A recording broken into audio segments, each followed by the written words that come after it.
Hi, I'm Skinny Cheeks. In this video, I wanted to walk through the change to Empower coming in Update 38 Necrom. For those that are unaware, Empower is a buff that increases the damage of your heavy attacks by 80%. This is a must-have for heavy attack builds and conveniently part of the Oak and Soul Mythic, making that a really popular option for one-bar heavy attack builds.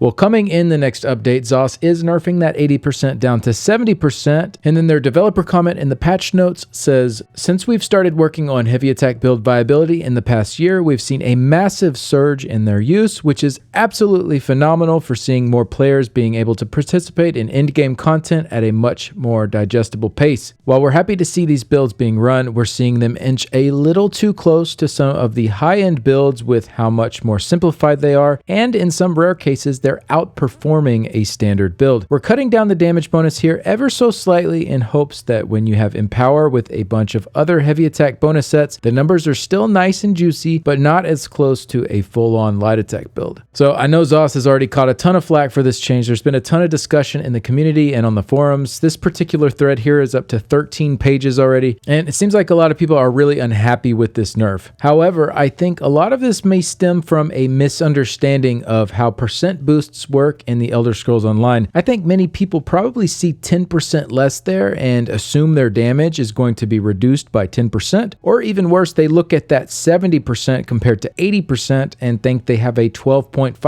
nerf. And while technically that is the size of the nerf to Empower specifically, that really isn't a good way to look at it overall. So I put together this little chart here and I wanted to walk through it to hopefully make it a little easier to understand the way that percent boosts work and alleviate some of the worry about how your heavy attack builds are going to be affected. And I also did this from a worst case scenario perspective, so it is likely you will see an even smaller decrease than what is presented here, but I'll get into that as we go through it. So buffs in ESO are generally additive with each other when we are looking at percent increases. So this top section here is going to compare the percent increases to our heavy attacks from update 37 to update 38 using a one-bar Oak and Soul build. So we have our base damage that would just be the initial 100% of our damage dealt from our heavy attacks with no other buffs added. And then we have Empower, which as we discussed is dropping from 80% down to 70%. Then all of the other buffs will be remaining the same from update 37 to update 38. We have 20% from the Weapons Expert Champion Point node, about 3% from the Exploiter node, assuming we are getting good uptimes on that one. Could be a tiny bit larger or smaller, but it doesn't really matter too much there. It won't affect the overall outcome in any noticeable way. And then I put a generic 6% CP boost here for whatever other node you may have slotted that would be boosting your heavy attacks. And then we have Oak and Soul, which gives us Minor Berserk and Minor Slayer, which each offer 5% more damage to everything, which also includes our heavy attacks. Now, there definitely could be a higher overall percent here with things like Major Slayer and Major Berserk, which would make the difference here even smaller. But as I mentioned, I wanted to do a worst case scenario, so this is just including the buffs that will always be present. So we are looking at 219% heavy attack damage dropping down to 209%. This is about a 4.5% loss to heavy attacks coming in update 38. Could be down around 4% or even a little bit lower with more percent buffs added in. Now keep in mind that is just a loss to your heavy attacks. That's not a total damage loss that you're looking at unless somehow you don't have any other damage in your kit other than your heavy attacks, which would not be very likely unless you had no other damaging abilities and you had no enchantment on your weapon. So this bottom half of the chart here is a sliding scale to see how much damage you'd lose in total based on how much of your overall damage is coming from your heavy attacks. So most players will probably find themselves in that 40 to 70% range with your traditional one-bar heavy attack builds. So for most players, you're looking at a 2 to 3% overall DPS loss. Again, this is a worst case scenario. This will be a tiny bit smaller with more percent buffs going. So when you look at it from this perspective, I think it really lines up with what ZOS says they were trying to do here. It's a lot smaller than a lot of people were initially speculating that it would be. And with it only being in that 2 to 3% range, in most cases, aside from encounters that are going on for longer than 5 minutes, we're looking at single-digit differences in seconds for our fight times. I feel like if I got on and I played with my character and I hadn't seen the patch notes, I probably wouldn't even really be able to tell much of a difference. Now, they did also nerf Stormmaster, which I know a lot of people are a bit upset about, as that was a very popular popular heavy attack set to pair with Sergeant's Mail. The big change here is that you now have a 3-second window to trigger the set again without losing any uptime, rather than the 10-second window that you had before. So it will vary some with RNG, but in many scenarios, Stormmaster will have a slightly lower uptime than it previously did. And I think the reason they came for this set though in particular is because it is medium armor, and that is better suited for optimized scenarios where you don't need that penetration from light armor. So they're really going after the high-end use of these kinds of builds, it seems like. So scenarios such as the trial dummy, or if you have someone assigned to Alkosh in your group. But for solo or less optimized group play, Stormmaster probably wasn't your best option to go with anyways, since your other set, Sergeants, is a heavy set. Choosing a medium set for your other set, you'd be missing out on a ton of penetration. So there are quite a few other good options to go with that remain unchanged. It seems like they wanted to go after the one that was the most useful in high-end play and leave the others that could be a bit more useful in less optimized situations. But I do think Stormmaster is going to be a really good set still, and probably one of the best to use in those high-end scenarios where you don't need the extra penetration from light armor.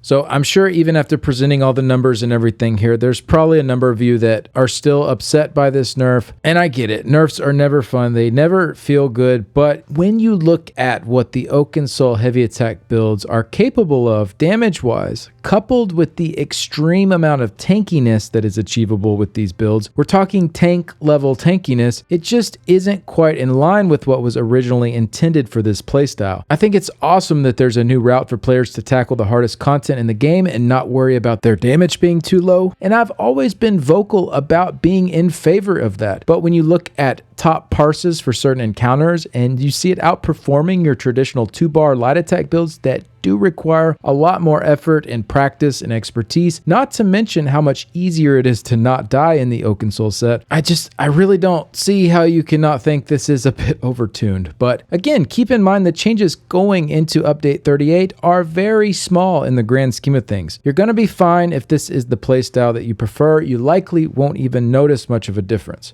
But I have to ask, please stop with this mantra of elitist gatekeepers are trying to keep down the heavy attack builds and all of this other nonsense, because it is simply not true and not representative of what the majority of the player base thinks, and it's not representative of what I think. I'm really just tired of hearing it. You gotta stop taking the opinion of a few and applying it to the masses. I made this video here mostly as a guide to help others understand the changes better, but I also hope we can work through this weird divide in the community right now over heavy attack builds. Any mention of adjustments and the pitchforks come out. My current favorite set in the game, Plague Break, just got completely nuked for PvE use. They flat out turned the thing off and just said it won't work in PvE anymore. I mean, that isn't even the same ballpark as the small nerf we're looking at here to heavy attacks. But am I bashing PvPers for calling for nerfs to the set? Am I condemning the endgame PvE players that found crazy ways to blow up the bosses with this? No, instead I took time to sit with my thoughts, gather feedback, and present it in a way that I thought could be helpful for the game going forward. I truly want so much more for this heavy attack playstyle. I'd love if dual wield and two-handed and other weapons besides lightning staves were popular for heavy attack builds. I'd love if there were more usable sets, more interesting sets to go with this playstyle. The whole premise of it right now is just so narrow at the moment, and while I do understand the appeal, I worry about the longevity of something so one-dimensional. So I challenge you, next time you find yourself really in disagreement with something that someone else is saying, whether it's related to heavy attack builds or not, instead of assuming the worst and name calling and bashing, maybe try reaching out for some meaningful conversation. Strike up a dialogue with the goal of mutual growth, or try to come up with a useful alternative solution. I really don't think that's too much to ask. Thank you so much for watching. Dare I say, let me know what you think in the comments below. But really, I do hope we can move forward and work together with this and realize we are not pitted against each other. We are all in this game and community together, so let's thrive together. I want to give a shout out to my Patreon supporters and YouTube members. The contributions help a ton to keep the website and YouTube channel going. And a special thanks to Nicholas, Simon, Cougars Bay and the Cougar City Guild, the Order of War Guild, Cantankerous Cat, Shady, Iffy, Blake1816, Mordecai1212, Santanico, Vidridi, Florian, Phoenix, Nolandia, Unemployed, Cresceliana, Cha-Cha, and Technical KO.